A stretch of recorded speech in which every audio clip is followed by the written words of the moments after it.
ഐക്യജനാധിപത്യ മുന്നണിയെ സംബന്ധിച്ചിടത്തോളം ഞങ്ങളുടെ എല്ലാ വോട്ടുകളും കൃത്യമായി പോൾ ചെയ്യിക്കാൻ കഴിയുന്ന, മഴയല്ല ഏത് വലിയ പേമാരിയും കൊടുങ്കാറ്റും വന്നാലും ഐക്യജനാധിപത്യ മുന്നണിയുടെ മുഴുവൻ വോട്ടും പോൾ ചെയ്യിക്കാൻ ആവശ്യമായ ക്രമീകരണങ്ങൾ ഞങ്ങൾ മുൻകൂട്ടി ചെയ്തിട്ടുണ്ട്.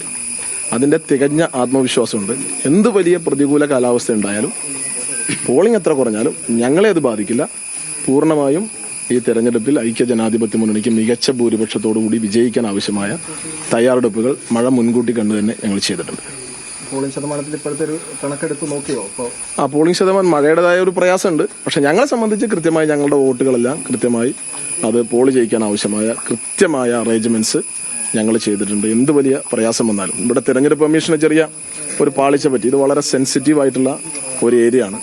ഇവിടെ മഴക്കാലത്ത് തെരഞ്ഞെടുപ്പ് നടത്തുമ്പോൾ ഒരുപാട് പ്രയാസമുണ്ട്. മണ്ണിടിച്ചൽ ഉൾപ്പെടെയുള്ള ഒരുപാട് വിഷയങ്ങളുണ്ട്. അത് മുൻകൂട്ടി കാണുന്നതിൽ, അത് പരിഗണിക്കുന്നതിൽ തെരഞ്ഞെടുപ്പ് കമ്മീഷന് ചെറിയൊരു വീഴ്ച സംഭവിച്ചിട്ടുണ്ട്. ഇവിടെ നന്നായി കനത്ത മഴ പെയ്തു കഴിഞ്ഞാൽ ഇപ്പം അത്ര വലിയ പ്രയാസമല്ല, ചെറിയ ചാറ്റൽ മഴയുള്ളൂ, മൂടിക്കെട്ടിയ അന്തരീക്ഷമുള്ളൂ. നല്ല മഴ പെയ്തു കഴിഞ്ഞാൽ പോളിംഗ് ബൂത്ത് തന്നെ മുങ്ങിപ്പോകുന്ന അത്ര ഭയാനകമായ അന്തരീക്ഷമുള്ള സ്ഥലമാണ്.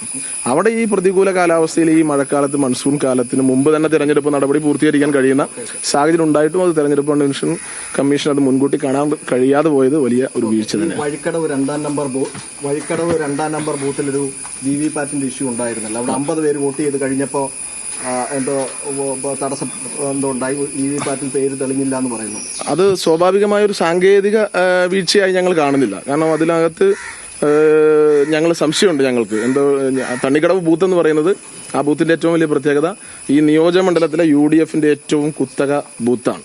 അവിടെ തന്നെ 50 വോട്ടുകളോളം പോൾ ചെയ്യപ്പെട്ടതിന് ശേഷമാണ് ഇത് ശ്രദ്ധയിൽപ്പെട്ടത്. ഏതായാലും ഞങ്ങളെ സംബന്ധിച്ച് അതിൽ വലിയ ആശങ്കയുണ്ട്, പരാതിയുണ്ട്. ഇപ്പോൾ അവിടെ പോളിംഗ് തുടരുന്നുണ്ട്. ഞങ്ങളത് റീപോളിംഗ് ആവശ്യപ്പെടും. ആദ്യം വോട്ട് ചെയ്ത 50 പേർക്ക് വോട്ട് ചെയ്യാനുള്ള സൗകര്യമോ അല്ലെങ്കിൽ റീപോളിംഗോ വേണ്ടി വരും. അത് ഞങ്ങൾ കൃത്യമായി ഉദ്യോഗസ്ഥന്മാർ അറിയിച്ചിട്ടുണ്ട്. നിലവിൽ 50 പേരുടെ പേര് അവിടെ തെളിഞ്ഞിട്ടില്ല. അതെ, നിലവിൽ 50ഓളം ആളുകൾ വോട്ട് ചെയ്തതിന് ശേഷമാണ് ഈ തകരാറ് ശ്രദ്ധയിൽപ്പെടുന്നത്. ഏതായാലും ആ 50 പേരുടെ കാര്യം പിന്നീട് തീരുമാനിക്കാം. ഇപ്പൊ തൽക്കാലം സാങ്കേതിക തകരാറ് പരിഹരിച്ച് വോട്ടെടുപ്പ് തുടരുകയാണ്. എന്തായാലും ഞങ്ങൾ അതിൽ റീപോളിംഗ് ആവശ്യപ്പെടാനാണ് തീരുമാനിച്ചിട്ടുള്ളത്.